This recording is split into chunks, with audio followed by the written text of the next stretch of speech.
मु प्रोफेसर पद्मलिता राउतराय फकीरमोहन विश्वविद्यालय व्यवसाय परिचालन विभाग प्रोफेसर मानव संबल दक्षता उपरे मोर माने विषय आमे आम फकीरमोहन यूनिवर्सिटी रे आमे ऑलरेडी एनईपी जातीय शिक्षा नीति को आमे अंडर ग्रेजुएट लेवल ले इम्प्लीमेंट कर सारछु सारा ओडिसा रे एटा इम्प्लीमेंट हो सारछि एबे वर्तमान आमे पोस्ट ग्रेजुएट लेवल भी आमे जातीय शिक्षा नीति को इम्प्लीमेंट करिवु तार प्रथम सोपान सदृश आमे जोटा इंडियन नॉलेज सिस्टम को आमे ऑलरेडी समस्त पाखे पहुँचे सारछु आ बर्तमान आज जो प्रोग्राम आमे करूछु फैकल्टी डेवलपमेंट प्रोग्राम सेटा हमर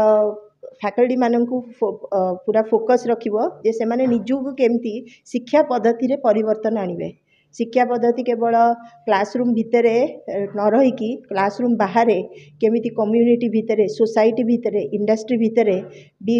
आमे शिखि परिबा सेथि पई आमे स्टूडेंट को प्रिपेयर करिबा स्टूडेंट निजर शिक्षा उपरे निजे फोकस करिवो टीचर को ऊपर निर्भर न होइकि निजे केमती स्वावलंबी हम निजे केमती शिक्षाटा को ग्रहण करि परिबो आ निजुको केमती आगु को नहीं परिबो निजे स्वावलंबी हो परिबो निजे माने एम्प्लॉयबल हो परिबो से फोकसटा हमर रहिबो क्वालिटी एजुकेशन जेतेबेले आमे कहूचे हमर स्टेक होल्डर जो अछंती हमर टीचर स्टूडेंट हमर गवर्नेंस हमर कम्युनिटी पेरेंट्स समस्त इन्वॉल्वमेंट रे आमे क्वालिटी एजुकेशन करबा तेणु मझिरे मझिरे आमे एई जो हमर 5-6 जन स्टेक होल्डर अछंती तांको आमे इन्वॉल्वमेंट करिकि तांको फीडबैक नै कि आमे कंटिन्यूअसली आमे शिक्षा को सब बेले उन्नति करिया को चेष्टा कर मु डीन आईबीसीएस सोआ यूनिवर्सिटी रे कार्यरत अछि जो फैकल्टी डेवलपमेंट प्रोग्राम अछि कोन कहबे आज जो फैकल्टी डेवलपमेंट सेटा टीचर्स ट्रेनिंग मेनली आमे फोकस करूचु आउ टीचर मान को ट्रेनिंग दबु आ पिला मानकर केमती होलिस्टिक डेवलपमेंट हबो से विषय रे आलोचना रहिबो तत्संगे संगे पिला माने किपरि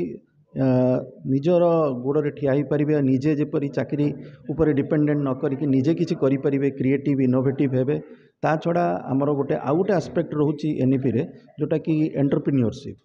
आउ आजिका दिन में देखिथिबे गवर्नमेंट रो जो पॉलिसी सेटा एंटरप्रेन्योरशिप ऊपर बहुत फोकस करूची प्रधानमंत्री बारंबार से विषय कहउचंती से एंटरप्रेन्योरशिप ऊपर मध्य आलोचना रहिबो आउ आगु को पिला माने जेपरि तांकर उन्नति से निजे निजे बाछिबे आउ जीर जहार जो थरे दक्षता रहिची सेही ऊपर से कार्य करबा को चेष्टा करिवे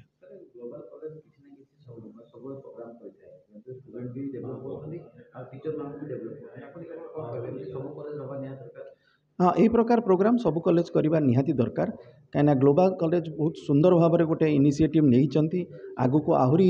से माने चिंता करुँच आहरी अधिक किपरि करने को पारे आ तत्संगे संगे मोर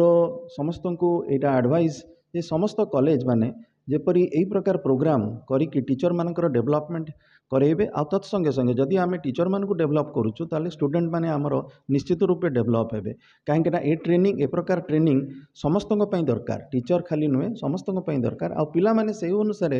आगु को आमर भारतर नागरिक हिसाब से एक गौरव अर्जन करेंगे। इम्प्लीमेंटेशन ऑफ द एनईपी जो new policy for education the government of India has implemented how that has to be implemented through the faculties and the students of the state, that is our more motto. आज faculty development programme जो होची हमर एठी institute रे सेति पे हम गण रे अछंती दुई जण एमिनेंट प्रोफेसर जने होचंती डॉक्टर अनुप कुमार सामंतराय फ्रॉम सोआ यूनिवर्सिटी आउ जने होचंती प्रोफेसर डॉक्टर पद्मालिता राउतराय जो आज आसीचंती एफएम यूनिवर्सिटी रू they will make their deliberation before the faculties so that the faculties will be comfortable enough to lead the students of their respective institutions. मुख्य कारण होची to implement the new education policy formulated by the government of India so that it would be helpful to the students, faculties and the entire education community as a whole. Programme कले पिलानो पई सहायक कोन हे करी हाँ faculty माने जते बेले improved हेबे से जिनस गुड़ाक नहीं कि स्टूडेंट मान इम्प्लीमेंट करेले निज निज इंस्टीट्यूट रे definitely the students will get benefit out of that.